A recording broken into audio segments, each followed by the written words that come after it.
आवाज उठाउन सक्नु परेन। ओजेस मुर्दाबाद, गरिब मारा ओजेस मुर्दाबाद, गरिब मारा जेम्स, गरिब मारा सुदन मुर्दाबाद। तिमीहरूको पनि यही दिन आओस्। यो ठाउँमा बाढी पस्छ भनेर सर्वोच्चमा रिट हाल्ने बेलामा यही साथीहरूले दिएको होइन तिमीहरूलाई कागज। अहिले देखाउन अनुहार लाज लाग्दैन? गरिब दुश्मन भयो तिमीहरूको लागि। त्यही गरिबको भोट लिने बेलामा भएन।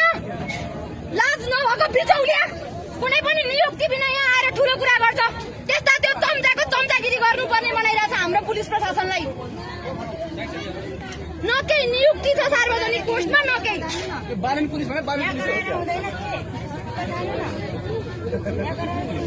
त्यसले सुन्नु पर्यो क्या, यहाँ करार हुन्छ कि हुँदैन हामीलाई पनि थाहा छ। त्यसले करार कहाँसम्म पुग्छ, त्यसरी कुनसम्म सुन्छ सुन्दैन हामीलाई पनि थाहा छ। बिउ गाइरहेछ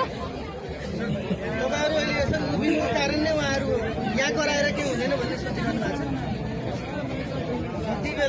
भन्दा सुरुमा पुलिसलाई हान्न लगाउने नै त्यही हो। अहिले बताउँदै गर्नु न, सुरु गर्ने नै त्यही हो।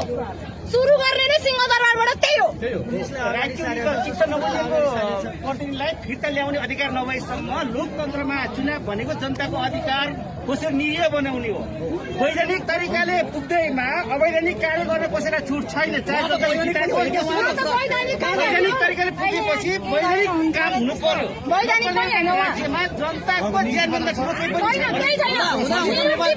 पनि छैन। प्रहरीलाई यतिकै औँलामा हल्लाउन नियुक्ति बिनाको एउटा मान्छे जो चाहिँ आफै पनि एउटा पनि नियुक्ति बिना न चुनाव लडेछ न महाधिवेशन लडेछ। चम्चागिरी गरेर गरिब मार्दै गरेको एउटालाई पुलिसहरूले प्रोटेक्सन दिनुपर्ने को हो? त्यो मान्छे प्रोटेक्सन दिनको लागि? न नियुक्ति छ न केही, यत्तिकै चम्चागिरी गर्न बाध्य बनाउने हो।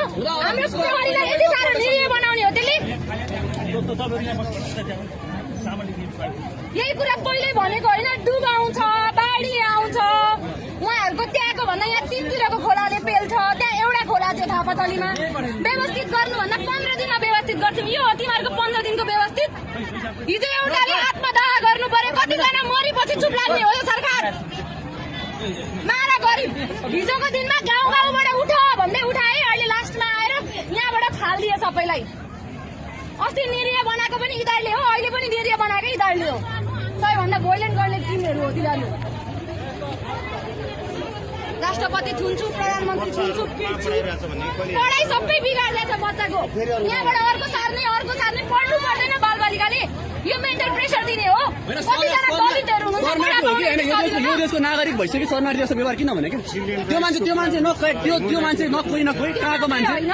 सरकारले कोटा खोज भने यो हिलै भएको बाटो लिएर कोटा खोज्दा दिन्छन् सुकुम्बासीलाई।